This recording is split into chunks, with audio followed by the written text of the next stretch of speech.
denizens of the night. Welcome to another episode of the macabre, the terrifying. Broadcasting live from detention, I will be your guide through the witching hours. Tonight, class is in session, and not everything is as it seems. I know some of you may be feeling anxious about horror that takes place in school, especially given the state of affairs today. But not to worry. We may go to some dark and macabre places on this channel, but we won't be going that dark. No, the horror here begins not with the marauder skulking around school grounds, but from the two men in suits who show up after the alarms sound. The men who were dispatched to handle the problem, but are anything but normal themselves. This story is called Something Terrible Happened at My School, but No One Else Seems to Care, and was written by No Mass 39.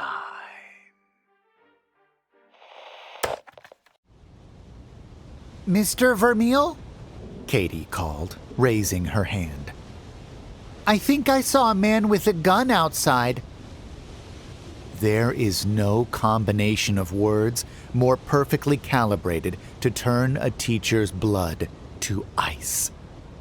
The horror only settled deeper in my chest when I watched my kids go crowding around the windows, chattering excitedly amongst themselves like a shooting star was going by. I don't see him. Where is he? Oh, he's right there, behind the tree. What's he look like? What's he doing? I couldn't see a thing out there myself. The thick, oppressive blanket of mountain fog that always settled on this school made visibility low in the best of times. All I could see was that endless ocean of trees disappearing into that vast backdrop of white. But I trusted my students and took their reports dead seriously. Get down! I finally shouted once I'd worked out the knot in my throat. Get down under the windows! Don't let him see you! It was the first time I'd raised my voice at these kids, and that scared them more than the man outside. The room was a cacophony of squeaking chairs and shoved desks as they rushed to huddle under the windows. All the while, my heart was pounding in my ears as I scrambled to pull the Velcro straps over every window that would release the safety shutters. Every instant, I felt certain some homicidal maniac was about to take my head off with a .308 Winchester. I wasn't even just scared to die. I was scared of my students being forced to witness something like that. But I got lucky. Or maybe he had mercy. The only way to reach the headmistress's personal phone was an old-school red telephone sat on my desk with a bit of tape reading, "For emergencies only." She'd always been very particular that she be called instead of the police in times like these. All I had to do was punch in *66, and she picked up in an instant. I'm embarrassed to imagine what I must have sounded like. The incomprehensible verbal diarrhea of a man who'd never dealt with a situation more deadly than a bicycle crash or a high fever. But luckily, she seemed to parse together exactly what I was getting at, and her stoic, commanding tone silenced my babbling in an instant. It will be dealt with. Sirens. Sirens started blaring all over school like it was about to be leveled by a tornado, or maybe nuclear Armageddon. Under the din, my students all frantically whispered to each other, trying to guess at what was going on. He's a hunter, was the consensus. That almost calmed me down. If he was just some hunter after the elk and mule deer up here in the Rockies, then no biggie, right? But for some reason, the word hunter seemed to strike the kids with terror.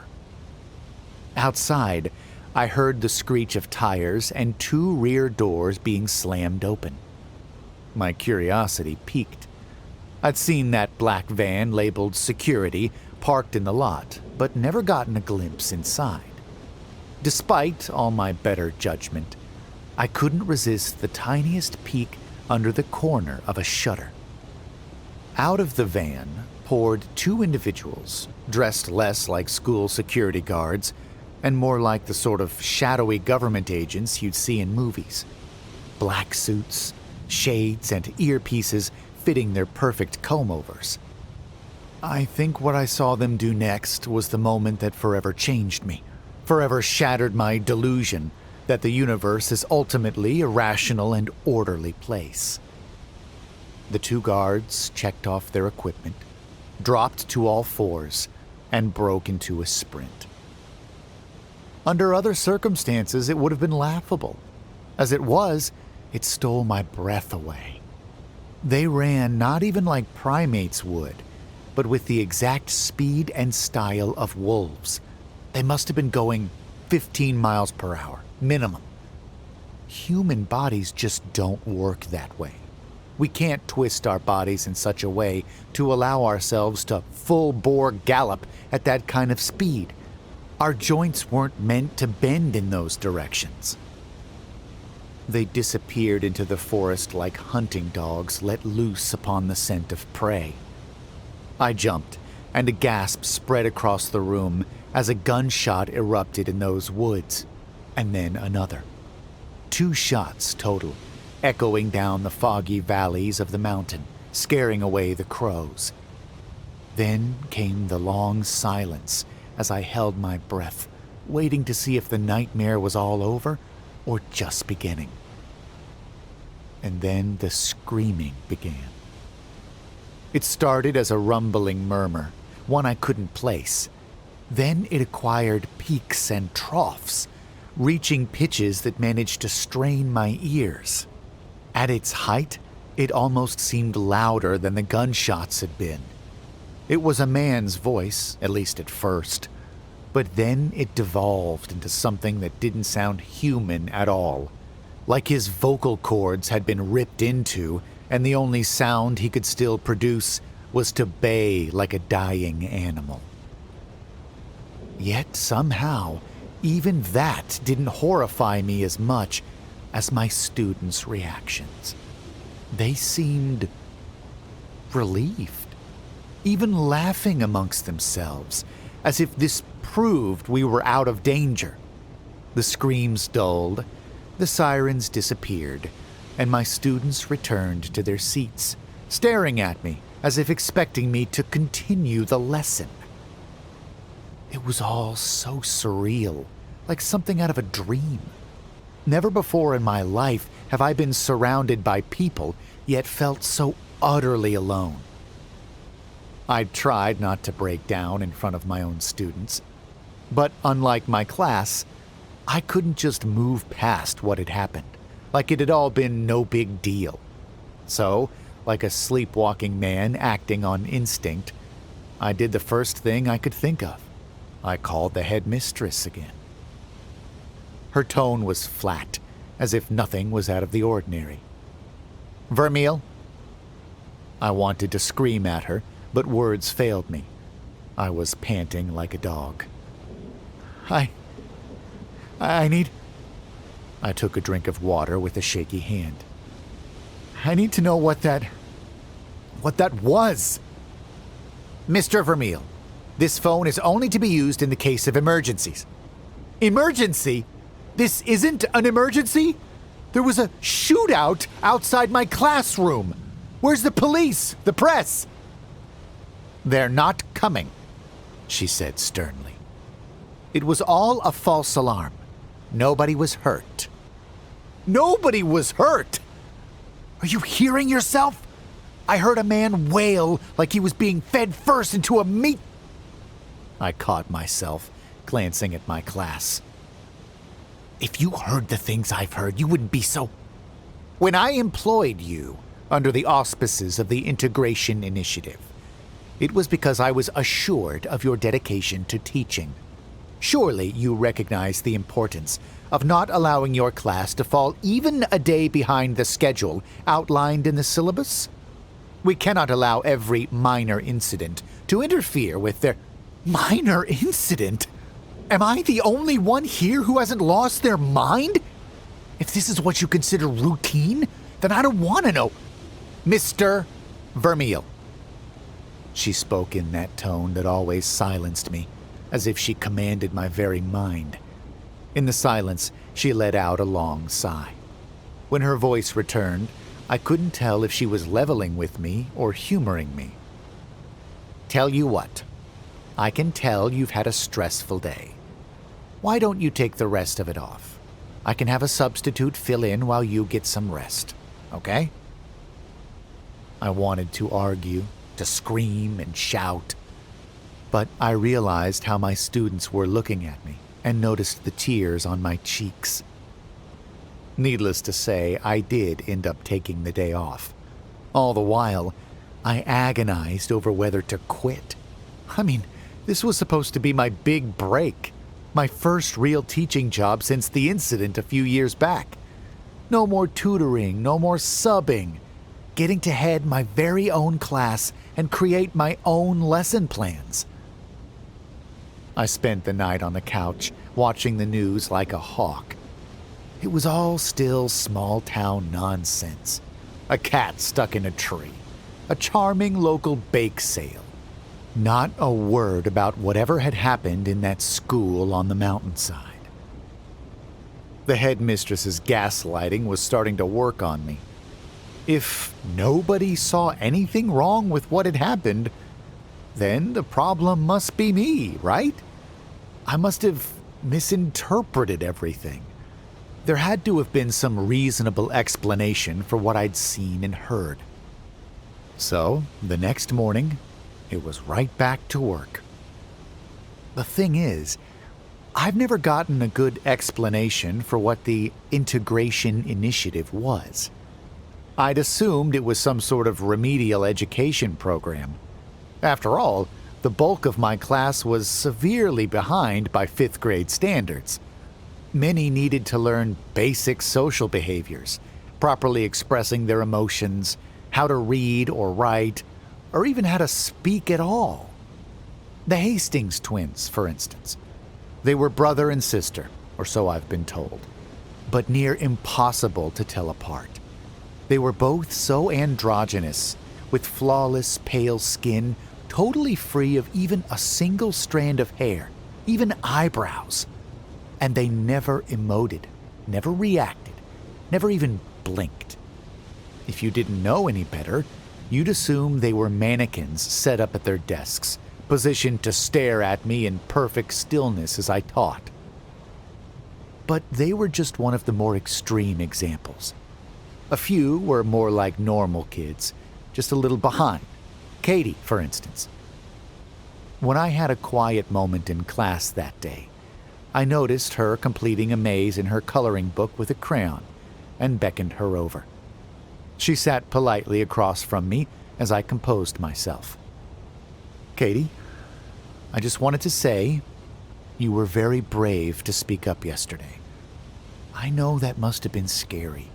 School is supposed to be a safe place. If you ever need to talk to me about anything, you can just let me know, okay?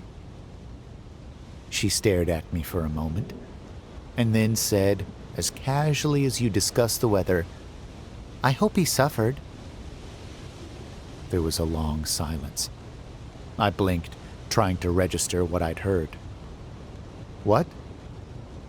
I hope he died real slow, she continued. Her face was blank, her tone flat. I hope they took their time with him.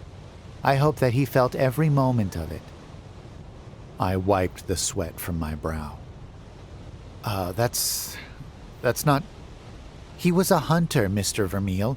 He deserved it, she insisted. I hope they hurt him really, really badly. I hope they took him somewhere so they can keep him alive. I hope they're taking away his fingernails and his teeth and his eyes and he's crying and screaming and... Katie, I suddenly cut in. Do you remember how we talked about no-no subjects? She nodded. After all, we'd spent a lot of time in class discussing what was appropriate to say. I continued, trying to hide the quiver in my voice. Well, it's not appropriate to talk about, death and suffering. It was like a switch flipped. In an instant, Katie was right back to being just an ordinary little girl. Oh, sorry, Mr. Vermeil. I'll remember that for next time. And just like that, she went right back to her desk, leaving me dazed and stunned, like I'd just been punched in the teeth. Even now, I can't help but wonder what she meant by next time. I've learned my lesson. Never talk about what happened to anyone. Never even mention it. And the same goes for any other strange oddities I'm beginning to notice around the school.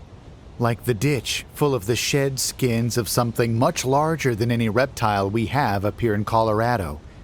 Or the sound of loud TV static emanating from a bathroom I'm 100% certain had no television. All of it's completely normal to everyone around me. But I can't get it out of my mind. I still check the news and Google obsessively, but can't find the slightest mention of anything off about this place. I did, however, notice something on Facebook. Someone local was asking whether anybody had seen her brother, William, a heavy-set man with a big, bushy beard who'd gone missing without even his personal locator beacon being able to report any location. The post had been made the day after the incident I'd witnessed. Apparently, the last time they'd spoken, William said that he was going out on a hunting trip. Oh, man. Sounds like they're going to be playing the Monster Mash at school parties, doesn't it? Have you ever seen or read Let the Right One In? It's originally a novel by Swedish author John Ajvide Lindqvist. In it, a young boy meets a vampire who was turned at a very young age. The novel explores life for school-age children, hitting themes of bullying, love, and friendship. The idea of a 13-year-old, 200-year-old vampire always stuck with me. The book Dracula lays the groundwork for these possibilities, which are still being explored to great effect today. Can you imagine how frightening a classroom full of capricious young monsters would actually be? The shapeshifter in the back has grown bored, and so took the form of another kid, and now you can't tell the difference. Another kid is crawling on the ceiling, while the zombie tyke got into their lunchbox in the middle of class and is now consuming a brain. If you enjoyed this story, please leave a like on this video and check out the author in the links below. As it turns out, this is only the first part of a series, so if you can't wait to see what happens next, follow that link and read ahead. Let me know what you think in the comments. And whatever you do, ask questions during your next interview. And don't fall asleep.